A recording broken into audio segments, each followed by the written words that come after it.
Good, we are on the Gamescom 2025 and now we are looking at the game Beyond the Stars, and with me is... So Sam. And? Anna. Hi. Well, let's jump into the game and you show us what you got. So this is our game Beyond These Stars. It is a city building game where you're building a city on the back of a giant whale flying through space. And you explore the galaxy together and build a relationship with the whale. So the whale is an intelligent being with their own goals and aspirations, and yeah, so that is our game. Okay, so a little bit of Terry Pratchett and a little bit of city building. Yes, exactly. So now that looks like a star map or something. Yep. What are we doing there? So this is the galaxy that you get to explore, or part of it. So as you're growing your relationship with this whale, whose name is Kewa, you explore the galaxy together and get to know each other and explore your pasts and your futures together. As you're building your city and exploring and finding new things to do and new resources to build and all that. So the whale is actually going where we wanted to go?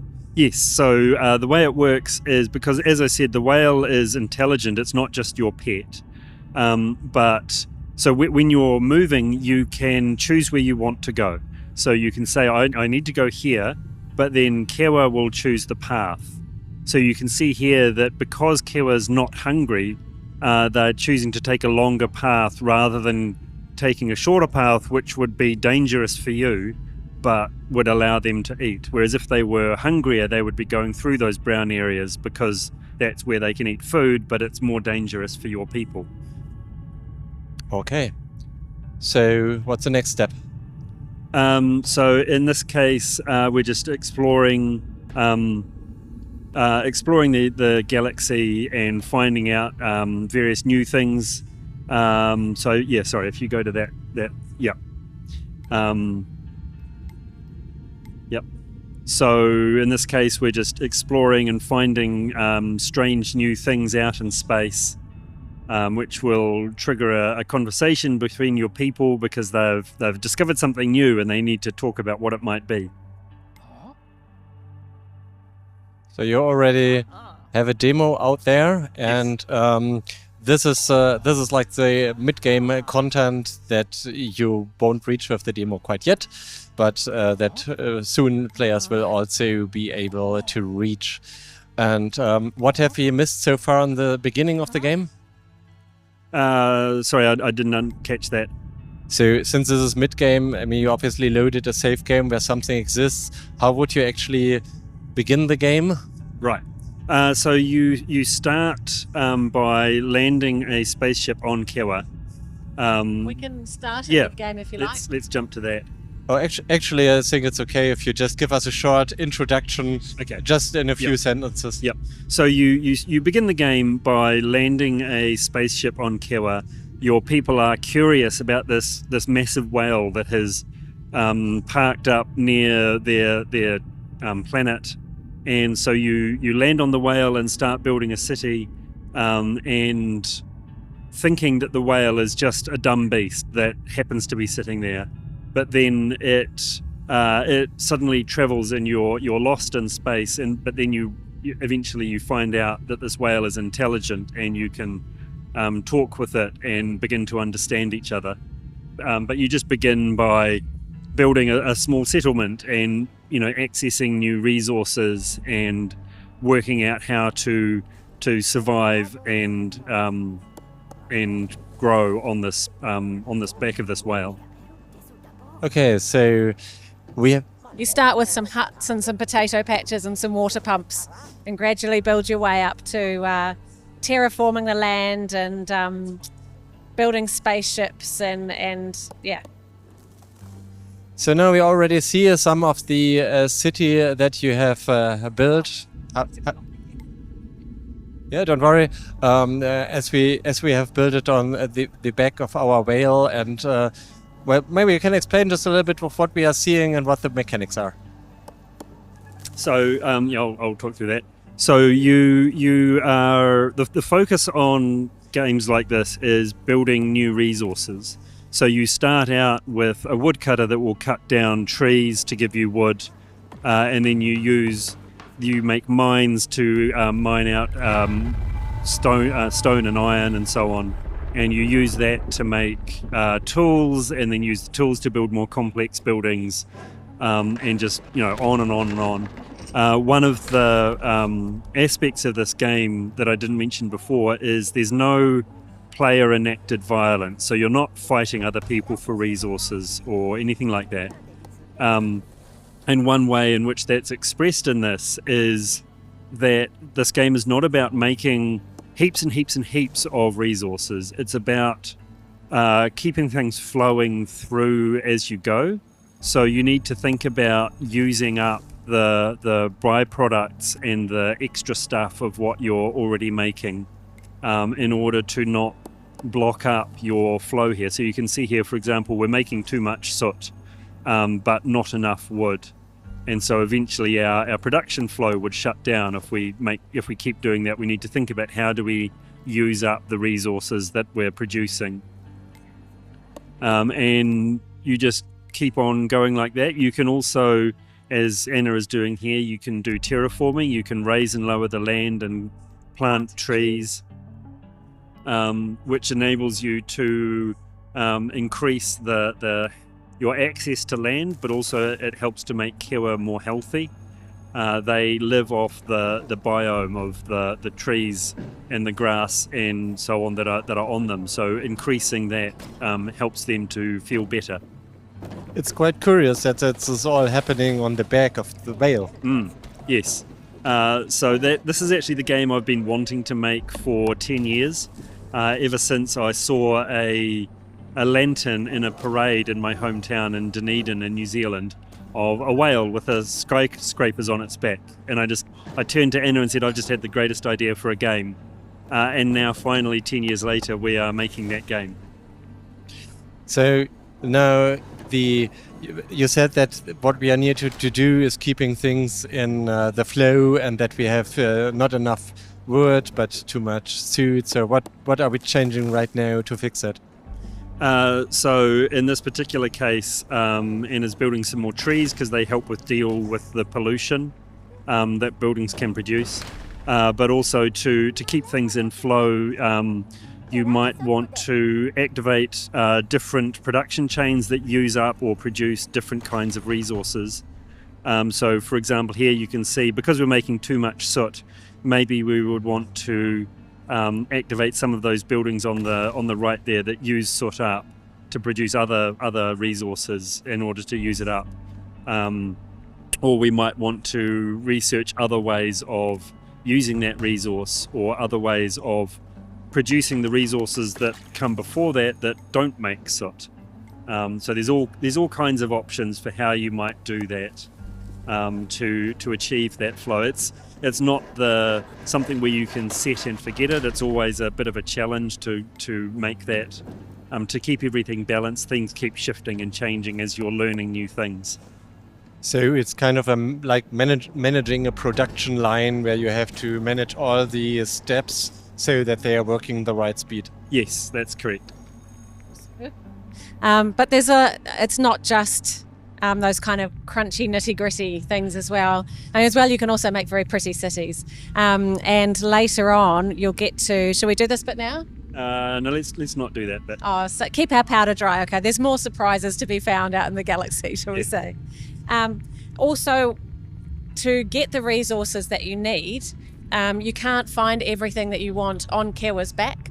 So one of the things that you can do, and I will do this because we've done it quite early, is settle your peeps on other planets. So there's these other little planets around the systems, and you can put a settlement there and gain the resources that are available on those planets. So we're nearly there. Once we get there, we'll have a wee look at this planet. So peeps are people? Is that a shortcut or is that the name of a race or what's it? Yep, that's our peeps. So we'll just skip this little piece of dialogue. But so this planet has sheep. And we're going to be heading off into cold parts of space soon. So we need the sheep to get their wool, to be able to make woolen clothing to keep us warm in the depths of the cold space. So you're traveling around different planets, and do you keep them permanently inhabited, or is it something where you just pass by? You keep them permanently inhabited, but they are just kind of small outposts that you will come back to when you need to get the resources that they've been harvesting. So you'd leave some of your people behind to live there, and the rest of your people will continue to live on Kewa and travel around exploring the galaxy. So here's our settlement spaceship. We're just gonna, it's already loaded and ready to launch with our supplies that we need to settle this planet. So just watch it as it packs itself up and off it goes.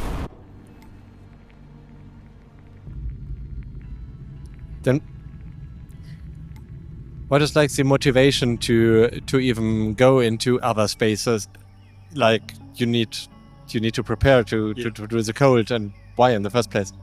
So there's like planets, they give you unique resources that you can't otherwise get.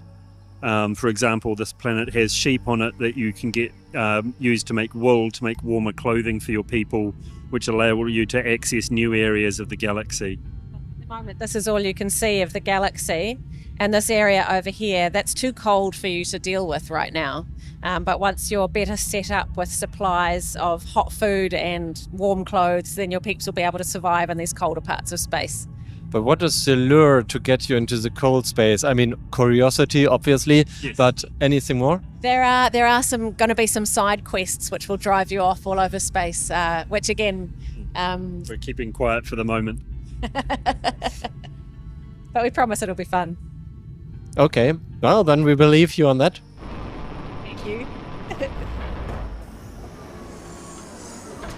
So now we have landed with our peeps and just starting colonizing the planet. Yeah. And the target is, as you already explained us, to harvest some wool, and the sheep are going to do this voluntarily. Yes, so our peeps are vegetarian. And there's no player enacted violence, as we said. We also have very, very free range animals. So the building that I will eventually build on this planet, called the pasture, the sheep just wander around as they like, and then when they come to the pasture, they find there's some food there, so they'll eat the food, we'll take some wool, and then they can just wander off again. So there's no fences, there's no docking or any kind of unpleasantness for the sheep. They get a good feed and then get a share, and we get the wool, and they wander off happy off their planet, around their little island again. Is it actually difficult to get this production going? No. Not too difficult. So this is, I mean, it's not a super easy, cozy game, but it's got a reasonable challenge to it of setting up all of these production chains and keeping everything working, and finding out how to make the new buildings that you need and so on. But now, since we are going to fly away, that means probably this planet is going to continue produce wool, and you're going to put it into a storage so you can pick it up later? Yes, that's correct. So in this case, the production line is not flowing all the way, it's just flowing again when you come back, or you refill your stocks? Yes, that's how it works, yeah. Yep. So we can sit here for a while and collect some wool and stockpile it and make some warm clothes. But then, eventually we'll leave these peeps behind to be happy on their new little home and go off and continue exploring. So we have more resources than are shown in the moment at the top. Yes. Yes, so there's quite a few resources that you eventually discover as you're exploring the galaxy. And all these resources are then used to produce some stuff that you need to get traveling to new places and discover more things. It sounds like there's actually not just city building involved, but that you also have a kind of story, because you said something about quests. Yes. So you're explore. There's like the whale that you're on has a long history. It's a very, very ancient being, and your people have their story of they used to have a galaxy-spanning empire which they lost, and they want to reclaim it, but maybe find out that's not such a good idea. And what you're exploring the past of the whale, but also, you know, what is the future going to look like, both for the whale and for your people as you travel. What now? We are loading a rocket. We are launching another more stuff to our planet. That's right. So in order to harvest the wool from the sheep, I need to have a pasture, and in order to have the pasture, I need to have wheat. So in order to have the wheat, I need to have a farmhouse. So I've just loaded into this rocket the resources that we need for a farmhouse and for a pasture. And as soon as it's full, I keep clicking on the wrong thing. As soon as it's full, I'll launch it. I can also set up automated shipping so that the peeps just automatically load what I want into a ship and send it, and it just starts going back and forth by itself. But if you want to micromanage exactly how much of your resources are going to a place, you can do it manually as well. Does it cost you resources to send the ships? Yes, you need fuel. Your ships need to have fuel, and so you need to be making enough fuel for the ships to go back and forth. And yes, you can get a bit stuck sometimes. The resources in general are infinite? Infinite. No, you can eventually run out of things, and that's something, you know, later on in the later game, you'll gain new ways of gathering resources that allow you to end up with potentially with infinite resources, but that's not something that's in the early part of the game. How do you communicate with the whale? Like, I mean, we've seen the menu screen with the map that you can use. Is that? Oh, yeah. Yeah. This is the whale communicator. So this is one of the buildings that you build at the start of the game. So at the moment, the last thing that Kewa said to you was that they were not very happy because there's some toxic tiles back on the whale. So if we go back over here, we can see there's an area here where there's been extreme pollution, and this nasty toxicity stuff has turned up because we've polluted this area too much, and that pollution, that toxicity hurts Kewa. And so they've told us about that. But if I now, and I'm going to show you this is a new thing which we've just added, is the toxic tile cleaner. So I can now place this down, turn it on, and it'll take a little moment to get itself built and stocked up. But the peeps are able to then clean up this toxicity, make that high priority, and give it a few moments. The peeps have a shift work system. So they'll work, and then they'll all go back to their houses and eat and rest. And then after a few seconds, they'll all come back to work again. It's quite fun because you see them scurrying around and hanging around outside the fountain and talking to each other. And then they all scurry back to work when it's work time again. So we should be, look, we've got some water coming in now to this toxic tile cleaner. So eventually that'll clean this up and enable those buildings to work again and make Kewa happy with you. What would happen if you don't? Sorry? What would happen if you don't clean it up? So the buildings aren't working at the moment because they're toxic. The peeps can't work in them, and also that hurts Kewa, and eventually it would damage your relationship with them. Eventually they would just refuse to do as they're told, but you'll know before then that things are going downhill. In that case, you would probably eventually lose the game because you lose control? That's right, there is a lose state. Yeah. So, but you can see now that we've cleaned up this area, we've now got a new communication at the strange transmitter, so something has changed. What did you do? And you can choose, there's different options of what you can say. Let's leave that part. And the way that you talk to Kewa also has an impact on your reputation.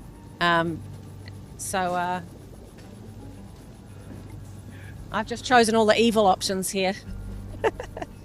Is there like a best way to answer, or is it just anyway? The way that our narrative designer has designed it at the moment is we've got these 3 different characters that you'll see, or 3 or 4 different characters that you'll see that pop up at the bottom of the screen to explain new things. And each of those lines has a voice based on one of those characters. So it might be, this is what Matilda would say, this is what Lottie would say. So some are more empathetic than others, shall we say.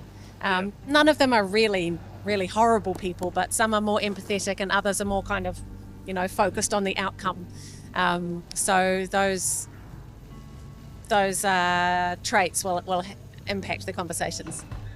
I mean, is it like always the best idea if you want to be like get the best progress to choose the most empathic option, or does it also have downsides if you are too empathic?